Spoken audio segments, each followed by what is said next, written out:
வணக்கத்துடன் PRD news 24 செய்தி சேனலுக்காக செய்தியாளர் ஈஸ்வரன். பாட்டாளி மக்கள் கட்சி ராணிப்பேட்டை மேற்கு மாவட்டம் வாலாஜா தெற்கு ஒன்றியத்தில் இன்று ஆய்வுக் கூட்டம் நடைபெற்றது. இந்த ஆய்வுக் கூட்டத்தை தலைமையேற்றி நடத்தியவர் ஒன்றிய செயலாளர் திரு ரவி அவர்கள். கன்னிகாபுரம் ஊராட்சி மன்ற தலைவர் அவர்கள். வரவேற்புரை நிகழ்த்தியவர் மாவட்ட துணை செயலாளரும் முன்னாள் ஒன்றிய செயலாளர் பூண்டி மோகன் அவர்கள். இதில் சிறப்பு அழைப்பாளராக கலந்து கொண்டு பல்வேறு கருத்துக்களையும் ஆலோசனைகளையும் வழங்கியவர் மாநில வன்னிய சங்க செயலாளர் திரு வைத்தி அவர்கள்.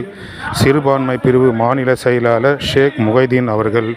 பசுமை தாயக மாநில தலைவர் திரு சத்திரியசேகர் அவர்கள். ராணிப்பேட்டை மேற்கு மாவட்ட செயலாளர் நல்லூர் SP சண்முகம் அவர்கள். முன்னாள் மாவட்ட செயலாளர் MK முரளி அவர்கள். மாவட்ட தலைவர் காவனூர் சுப்பிரமணியம் அவர்கள்.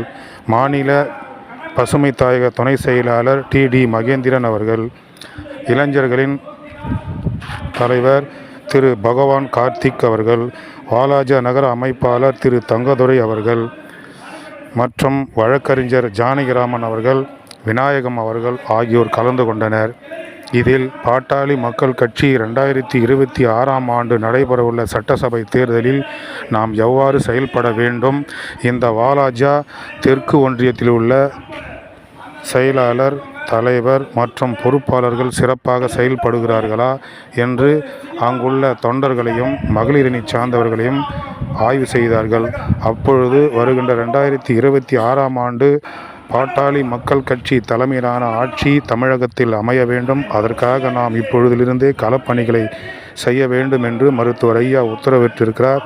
அதனை ஏற்று உங்களிடம் ஆய்வு பணி செய்து கொண்டிருக்கின்றோம். இங்கு நடைபெற்ற இந்த ஆய்வறிக்கையை ஐயாவிடம் ஒப்படைப்போம் என்று சிறப்பு அழைப்பாளர்கள் தெரிவித்தார்கள். இன்று நடைபெற்ற ஆய்வுக் கூட்டத்தில் வாலாஜா தெற்கு ஒன்றியத்திலிருந்து பாட்டாளி மக்கள் கட்சி ஆய்வுக் கூட்டத்திலிருந்து செய்தியாளர் ஈஸ்வரன். வணக்கத்துடன் PRD நியூஸ் 24 செய்தி சேனலுக்காக செய்தியாளர் ஈஸ்வரன்.